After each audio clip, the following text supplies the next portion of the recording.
아멘. 한 왕이 있었습니다. 어느 날 이 왕이 나라 안에 아주 명성 있는 역사학자들을 다 불러 모아서 세계사를 한 권의 책으로 압축해봐라라고 명령을 내렸습니다. 그래서 이 역사학자들이 그날부터 밤낮 없이 세계사를 한 권의 책으로 요약하기 위해서 애쓰고 애를 쓰는 거예요. 그리고 마침내 한 권의 책으로 요약을 해서 그것을 왕에게 가져다 드리니까 왕이 설레설레 고개를 흔들면서 야, 이렇게 너무 두꺼워서 이 책을 누가 다 읽을 수 있느냐? 반으로 줄여라 이렇게 얘기했습니다. 그래서 반으로 줄였더니 또다시 줄여라. 그 다음에 가져다 줬더니 또 줄여라, 또 줄여라. 그러다 나중에는 이 딱 한 장으로 줄여진 거예요.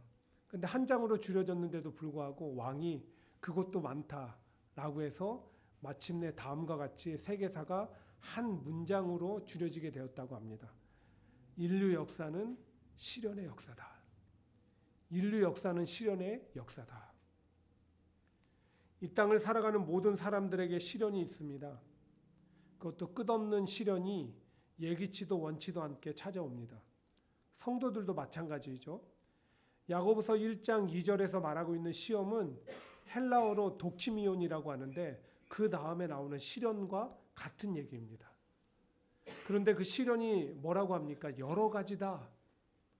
곧 하나님만 믿으면 만사 형통일 줄 알았는데 성도에게도 예외 없이 갖가지 시련들이 찾아온다는 것입니다. 시련은 삶의 일부와 같기 때문입니다. 말 그대로 우리는 살아가기 때문에 또 시련을 겪는 것입니다. 그런데 시련을 대하는 성도의 반응은 세상 사람들과는 달라야 된다라고 말씀을 드렸습니다. 어떻게 해야 된다고 했죠? 바로 온전히 기쁘게 여기라 라고 말씀을 드렸습니다.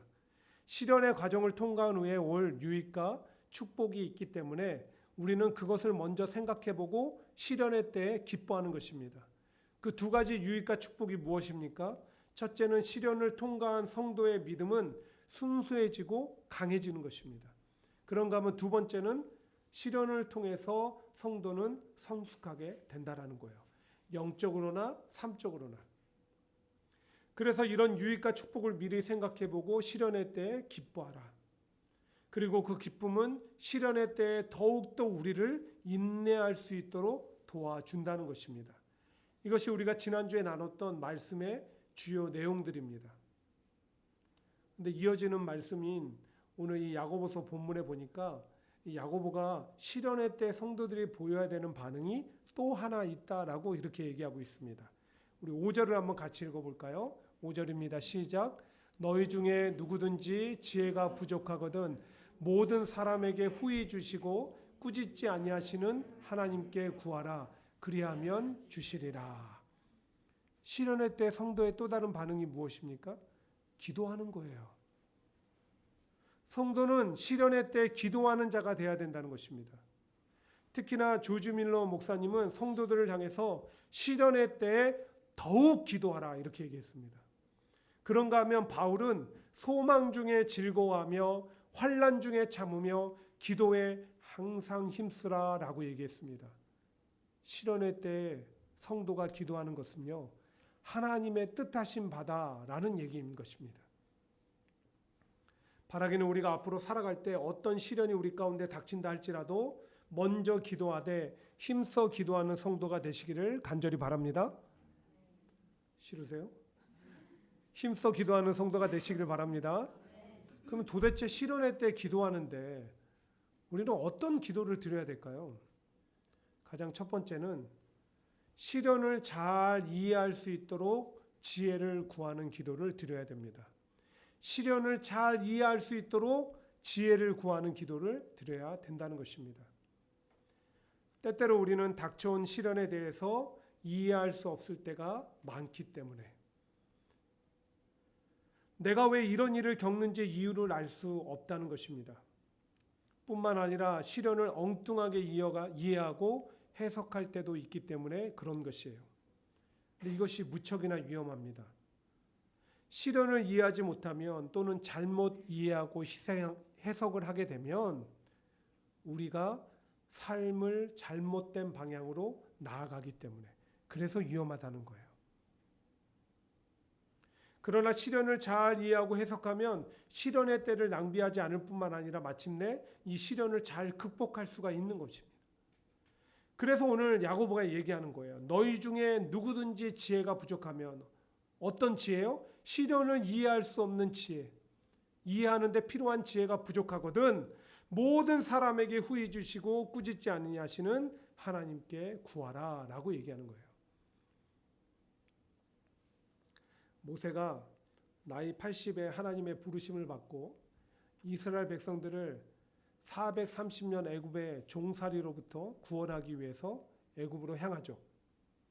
그리고 바로 앞에 서서 하나님이 하나님의 백성을 보내라 라고 명령하셨습니다 라고 얘기하자 바로는 모세를 이상한 사람 취급합니다.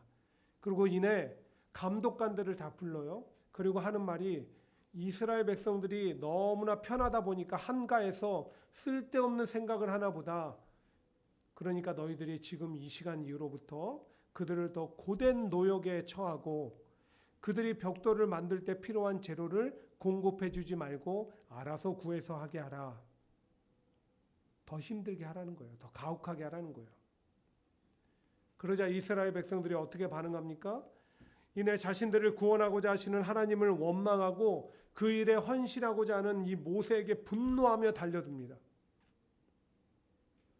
잠시 잠깐 겪는 시련을 하나님이 구원을 이루어 가시는데 한 과정으로 여기지 못하고 해석하지 못하는 그런 지혜가 그들 가운데 부족했다라는 거예요.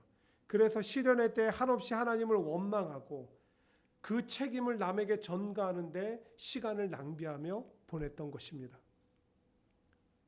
얼마 전에 미국에서 신학교 다닐 때 함께 공부했던 목사님을 몇 년 만에 만났습니다. 식사도 하고 교제를 나눴는데 제 기억 속에 그 목사님은 교회를 개척해서 교회가 제법 아주 탄탄하게 부흥 성장했던 그런 교회였거든요. 그래서 목사님한테 제가 물었습니다. 목사님, 교회가 여전하죠?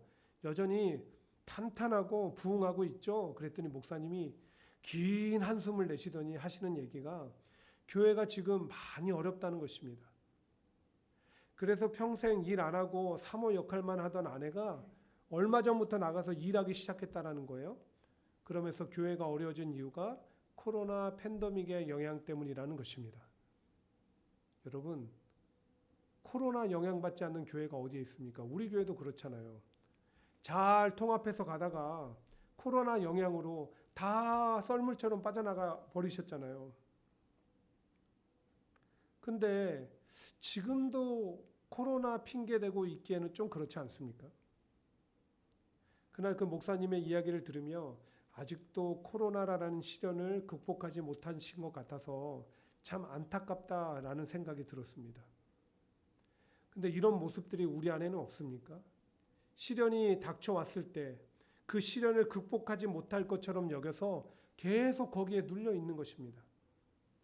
그런가 하면 이스라엘 백성들처럼 왜 내가 하나님을 믿는데 이런 시련을 겪어야 하냐고, 하나님 내가 시련을 겪는데 왜 내버려 두시냐고 한없이 시련을 원망거리로 삼고 그 책임을 다른 곳으로 전가하는 데 세월을 낭비하고 있지 않냐는 것입니다.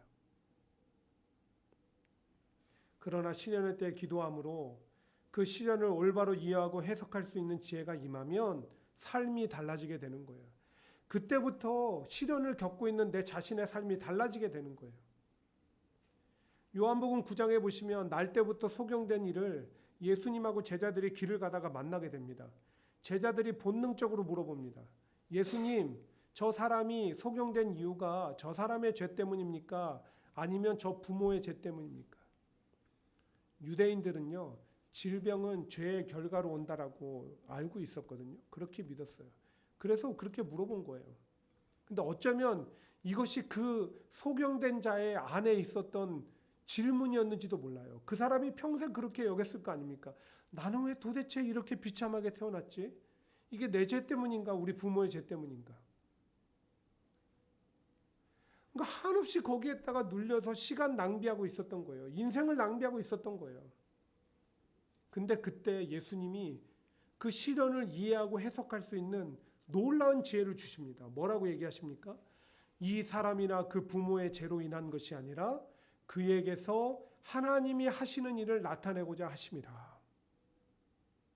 시련은 너를 고통스럽고 아프게 하는 저주가 아니라 하나님의 살아계심과 일하심을 드러내는 도구가 될 것이다.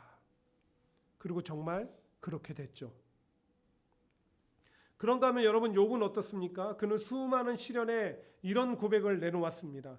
나의 가는 길을 오직 그가 아시나니 그가 나를 단련하신 후에는 내가 정금같이 나오리라. 시련은 내 인생을 망치는 저주가 아니라 성숙하게 하는 과정이다. 이해하고 해석할 수 있는 지혜가 그에게 임했던 것입니다. 그래서 그는 시련의 때를 누구보다 잘 인내하고 견뎌낼 수 있었던 거예요. 하나만 더 나눠볼까요? 사울왕과 온 이스라엘 군대가 블레셋의 장수 골리앗 앞에 다 두려워 떨고 있습니다. 시련에 어찌할지 모르고 눌려 있었던 거예요. 근데 소년 다윗은 달랐습니다. 그가 골리앗을 향해 나아가며 뭐라고 얘기했습니까? 주의 종이 사자와 곰도 쳤은즉 살아계시는 하나님의 군대를 모욕한 이 할례 받지 않는 블레셋 사람 이리이까.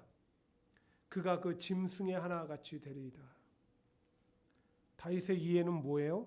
시련은 믿음으로 맞서고 극복해야 되는 것이다 라는 거예요. 그리고 정말 믿음으로 맞서서 그 시련, 골리앗이라는 시련을 이겨내지 않았습니까? 이렇게 보듯이 남보다 뛰어난 인생을 살아간 사람들에게는 시련이 없었던 것이 아니라 그 시련 앞에 그것을 이해하고 해석하는 지혜가 있다는 것을 발견하게 되는 것입니다. 우리에게도 그 지혜가 필요합니다. 그래야 삶이 엉뚱한 방향으로 나아가지 않고 무엇보다 이 시련의 때를 낭비하지 않기 때문에, 시련을 잘 인내하고 극복할 수 있기 때문에 우리는 시련을 이해하고 해석할 수 있는 지혜가 필요하다는 거예요. 여러분, 이것을 위해서 그 지혜를 구하는 기도를 드리시기 바랍니다. 시련을 잘 이해하고 해석할 수 있는 지혜를 하나님 앞에 달라고 여러분 간절히 기도하셔야 되는 거예요. 그래야 약속대로 지혜롭게 하시는 하나님의 은혜로 올바른 인생길을 가며 무엇보다 시련을 잘 극복하여 시련을 통과한 후에 유익과 축복을 누리는 우리 함께하는 교회 성도들 되시기를 주의 이름으로 간절히 축복합니다. 두 번째, 우리는 시련이 찾아왔을 때 그 시련을 헤쳐나갈 수 있는 지혜를 구하는 기도를 하나님 앞에 드려야 됩니다. 하나님, 시련을 잘 헤쳐나갈 수 있도록 우리에게 지혜를 주시옵소서. 사람들에게 인생을 살아갈 때 무엇이 필요하냐라고 얘기하면 전부 다 이구동성으로 하는 말이 돈이 필요하다라고 얘기합니다. 돈은요, 우리에게 가장 필요한 의식주와 밀접한 관련이 있기 때문에 돈이 필요하다라는 얘기에 대해서 의문을 제시할 사람은 아무도 없습니다.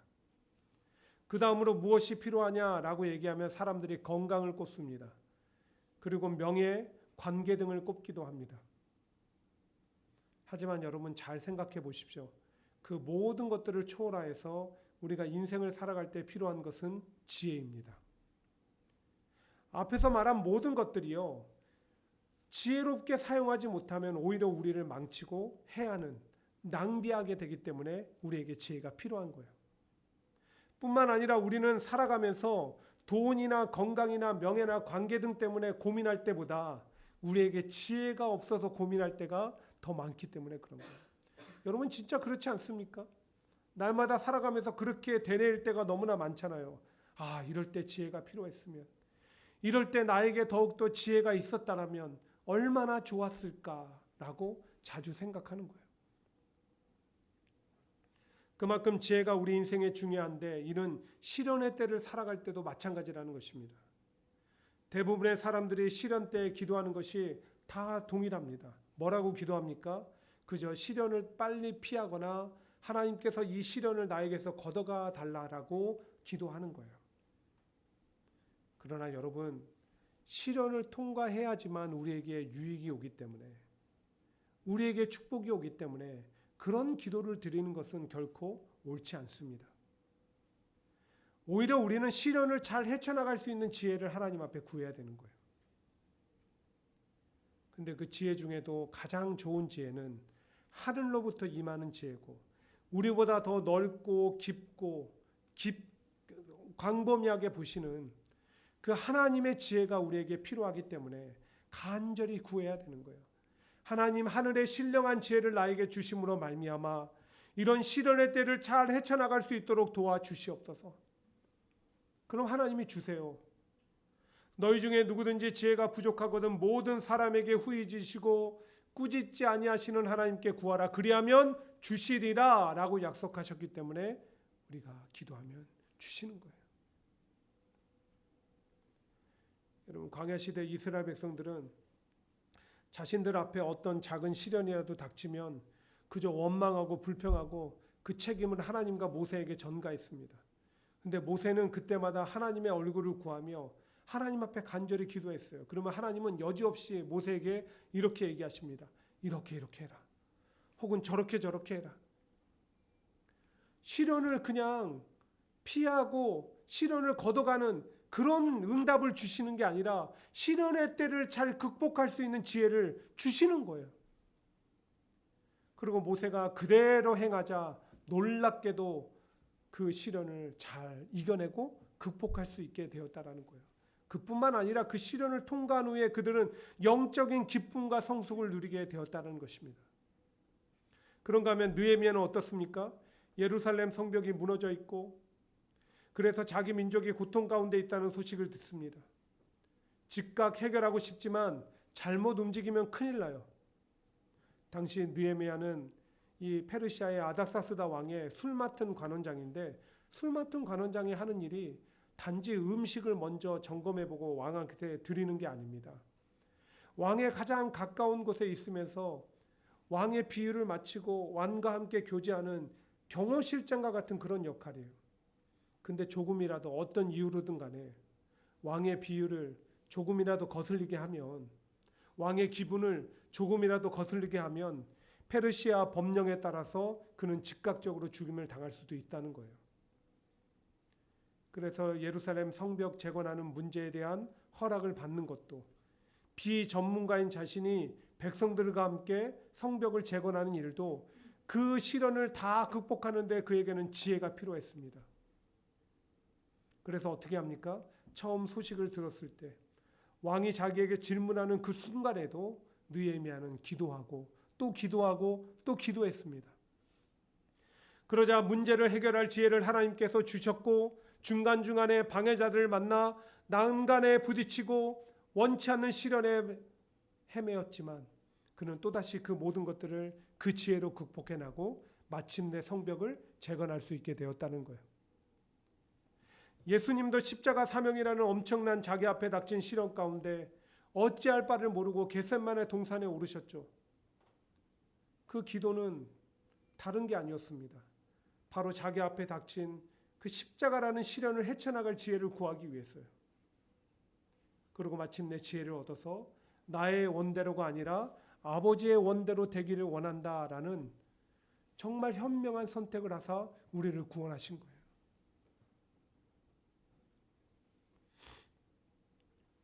(1920년) 미국에 큰 불황이 닥쳤을 때 어느 한 사람이 직장을 잘 다니다가 직장에서 아무런 이유도 없이 해고를 당하게 됩니다. 열심히 일했음에도 불구하고 해고를 당하니까 마음에 막 분노가 치솟고 이 직장과 직장 사람들한테 복수하고 싶은 이 복수심에 막 불타오르는 거예요. 그러다 어느 날 죽기로 결심을 하고 아내에게 말합니다. 내가 할 수 있는 모든 일을 다 해봤지만 나에게는 희망이 없어. 그러니까 이제 내 목숨을 포기하는 수밖에 없어. 그때 부인이 이렇게 얘기합니다. 할 수 있는 것을 다 해봤다고요? 아니요. 당신은 아직 하지 않은 일이 한 가지 있습니다. 아, 그게 뭔데요?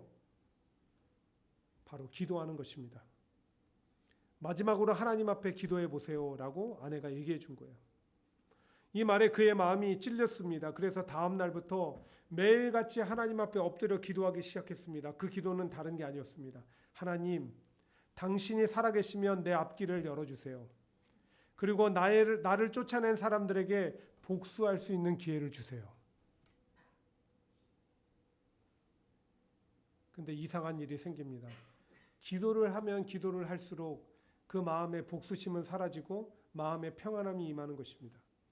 기도를 하면 기도를 할수록 내가 다시 일어서고 할 수 있다라는 용기가 솟아나는 것입니다. 그리고 그는 건축업에 도전을 하며 뛰어들기 시작합니다. 건축업을 할 때도 매일같이 아침에 일어나서 하나님, 오늘 하루 내가 일을 할 때 하나님께서 나에게 지혜를 주시기를 바랍니다. 그렇게 기도하고 시작했어요. 그러다 마침내 그에게 꿈이 생겼습니다. 어떤 꿈이 생겼느냐? 아주 건전하고 깨끗한 호텔을 지어야 되겠다. 그 호텔로 사람들을 섬겨야 되겠다. 그렇게 그는 한 개의 호텔을 짓고 그 다음에 또 다른 호텔을 짓고 또 다른 호텔을 짓고 마침내 호텔 체인을 운영하는 성공을 이루게 되는데, 이 사람이 바로 유명한 홀리데이 인의 창업주 캐머스 윌슨입니다. 사랑하는 성도 여러분, 오늘 여러분 앞에 어떤 시련이 있습니까? 그런데 그 시련을 어떻게 여기고 계십니까? 시련을 저주로만 여기지 마십시오. 불필요하다 생각해서 회피하려고만 하지 마시기 바랍니다. 극복할 수 없다고 좌절하지도 마십시오. 대신 시련의 때에 기도로 당당히 맞서 그 시련을 헤쳐나갈 수 있는 지혜를 하나님 앞에 구하시기 바랍니다. 그럼 주십니다. 약속하셨기 때문에. 그리고 그 지혜대로 행할 때 시련을 헤쳐나가게 되고 마침내 시련은 우리를 더 크게 도약하게 만드는 디딤돌이 될 것입니다. 그런 은혜가 오늘 말씀을 함께 듣는 모든 성도들 가운데 임하게 되기를 주의 이름으로 간절히 축원드립니다. 마지막 세 번째로, 시련의 때 우리가 기도할 것은 하나님의 도우심을 구하는 기도를 해야 된다는 것입니다. 왜 하나님의 도우심을 구하는 기도를 해야 될까요? 때때로 너무나 위급한 시련이 우리에게 찾아오기 때문에 그런 것입니다. 때로는 내가 시련을 겪을 때 더 이상 견딜 수 없을 만큼 힘들어질 때가 있기 때문에 그런 것입니다. 아무리 노력해도 내 힘과 능력으로는 극복할 수 없는 시련이라고 여겨질 때가 있기 때문에 그런 것입니다. 그때 우리가 할 일은 전적으로 하나님 앞에 하나님의 도우심을 구하는 기도를 드려야 된다는 것입니다. 근데 기도할 때 우리는 믿음으로 구하고 조금 더 의심치 말아야 된다라고 야고보는 말합니다. 곧 자신의 연약함을 인정하고 하나님만을 전적으로 신뢰하며 그렇게 기도하라는 것입니다. 그럼 하나님이 도우십니다. 왜냐하면 하나님은 지금도 우리에게 이렇게 약속하고 있기 때문에 그런 것입니다. 환난 날에 나를 부르라. 내가 너를 건지리니 네가 나를 영화롭게 하리로다. 환난 날에 나를 부르라 라고, 그러면 우리에게 건지리라 약속하고 있기 때문에 우리는 하나님의 도우심을 구하는 기도를 드려야 된다라는 거예요. 역대하 20장에 보시면 남유다 여호사밧 왕 때의 한 가지 일을 소개합니다. 정말 평화로운 유다가 그 시대를 살고 있었는데 어느 날 유다에게 정말 감당 못할 시련이 닥쳐옵니다. 그 시련은 무엇이냐? 모압과 암몬이 연합군을 조성해서 유다를 침공해 온 것입니다. 견딜 수 없는 시련이었고 능력으로 해결할 수 없는 시련이었습니다. 그때 여호사밧이 어떤 선택을 했을까요? 그는 하나님을 찾았고 하나님 앞에 기도했습니다. 자기 자신만 기도한 것이 아니라 온 백성들에게 지금부터 금식하며 기도하라라고 선포했습니다. 그래서 백성들도 한 마음으로 금식하며 하나님의 도우심을 구하며 기도했습니다. 그럼 결과가 어떻게 됐을까요? 모든 사람이 다시 여호사밧을 선두로 하여 즐겁게 예루살렘으로 돌아왔으니 이는 여호와께서 그들이 그 적군을 이김으로써 즐거워하게 하셨습니다. 하나님이 이기게 하신 거예요. 하나님이 도우셔서 이기게 하신 거예요. 자기 능력으로 도저히 감당 못할 시련이었는데 하나님이 정말 도우사 이기게 하신 것입니다. 한나라는 여인은 또 어떻습니까? 아이를 잉태하지 못해서 시련을 겪었습니다. 당시 여인이 아이를 낳지 못하는 것은 신의 저주를 받은 것으로 여겨졌기 때문에, 아니 우리가 그것을 다 떠나서 마땅히 아름다운 이 혼인 관계 속에서 있어야 되는 아이가 없으니까 이 가정이 얼마나 고통스럽습니까? 얼마나 힘들었겠어요. 게다가 사람들은 날마다 손가락질하는 거예요. 근데 뭐 내가 애가 있고 싶다고 마음대로 있을 수 있습니까? 감당 못할 시련이었죠. 근데 한나에게 지혜가 임했습니다. 이 감당 못할 시련은 하나님 앞에 도우심을 구하는 길밖에 없다. 그래서 하나님 앞에 간절히 기도합니다. 하나님 앞에 엎드려 기도해요. 얼마나 간절히 기도했는지 엘리 대제사장이 볼 때 뭐라고 여겼다고요? 술 취한 여인처럼 여겼다라는 거예요. 여러분, 하나님 앞에 간절히 기도하는 사람의 모습은 이와 같은 것입니다. 남의 모습을 신경 쓰지 않아요. 남이 내 기도 들을까 신경 쓰지 않아요. 그렇게 간절하고 절박한데 남을 신경 쓸 여유가 어디에 있습니까? 근데 하나님은 그 간절한 모습을 보고 응답하시는 거예요. 아니나 다를까 한나의 간절한 기도에 하나님이 응답하사 아이 사무엘을 주십니다. 사무엘을 약속대로 하나님을 섬기는 자로 드렸더니 하나님은 또다시 한나를 축복하사 아들 셋에 두 딸을 더하여 주셨습니다. 하나님이 도우신 거예요. 이외에도 수도 없이 많은 성경 속의 예를 통해서 분명히 볼 수 있는 사실이 있습니다. 위급하고 견디기 어렵고 도저히 해결할 수 없는 시련에 하나님의 도우심을 구하며 기도하면 하나님은 도와주신다는 것입니다. 우리 인생도 한번 돌아보십시오.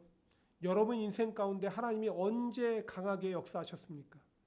언제 하나님이 은혜를 주셨고 하나님이 언제 도우셨습니까? 내가 감당 못할 시련에 힘들고 어려울 때 간절한 모습으로 나아가 하나님 앞에 엎드려 구할 때 하나님이 그때 은혜를 주시지 않았습니까?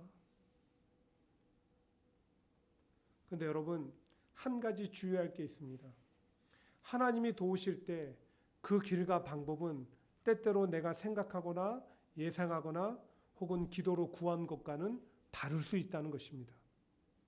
그러나 그럼에도 불구하고 6절에서 말씀하는 바와 같이 의심하여 바람에 요동치는 물결과 같지 말아야 되는 이유는 하나님의 길과 방법이 계획하심이 우리의 것보다 더 놀랍고 은혜롭고 좋기 때문에 그런 거예요. 사도 바울도 다음과 같이 고난 가운데 있는 성도들에게 얘기하며 이렇게 위로했습니다. 사람이 감당할 시험 밖에는 너희에게 당한 것이 없나니 오직 하나님은 미쁘사 너희가 감당치 못할 시험 당함을 허락지 아니하시고 시험 당할 즈음에 또한 피할 길을 내사 너희로 능히 감당하게 하시느니라. 야고보가 오늘 하는 얘기와 같은 맥락의 얘기인 거예요. 하나님이 시련의 때에 도우시는데 그 방법과 길은 내가 원하는 대로가 아니라 하나님이 원하시는 대로 하나님의 뜻대로라는 것입니다. 시련의 때에 길을 여시지만 그 길을 여시는 주체는 내가 아니라 하나님이시라는 거예요. 그래서 기도하고 의심치 않고 끝까지 인내하면 우리는 하나님의 일하심을 보게 될 줄 믿습니다.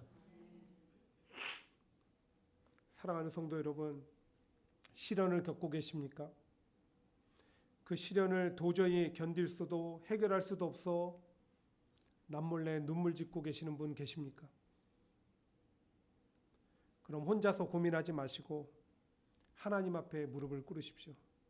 하나님 앞에 무릎을 꿇을 때입니다. 하나님, 당신만이 나의 해결자이십니다. 하나님, 당신만이 나의 도움자이십니다. 그런 고백과 함께 믿음으로 기도해 보십시오. 그리고 수많은 믿음의 선배들이 누렸던 그 시련의 때에 도우시고 길을 내시는 하나님의 은혜의 역사를 경험하시기를 주의 이름으로 간절히 축원드립니다. 이제 한 가지 간증만 하고 말씀을 맺고자 합니다. 이 간증은 저희 딸 다솔이하고 관련된 간증입니다. 허락받고 하는 얘기입니다. 다솔이가 지지난 학기 때 한 과목 페일을 했습니다. 말로만 들었지 제가 옆에서 보니까 이 간호사 공부가 보통 어려운 게 아니더라고요. 왜 차라리 의사 공부하라고 하는지 얼마든지 충분히 알 수 있습니다.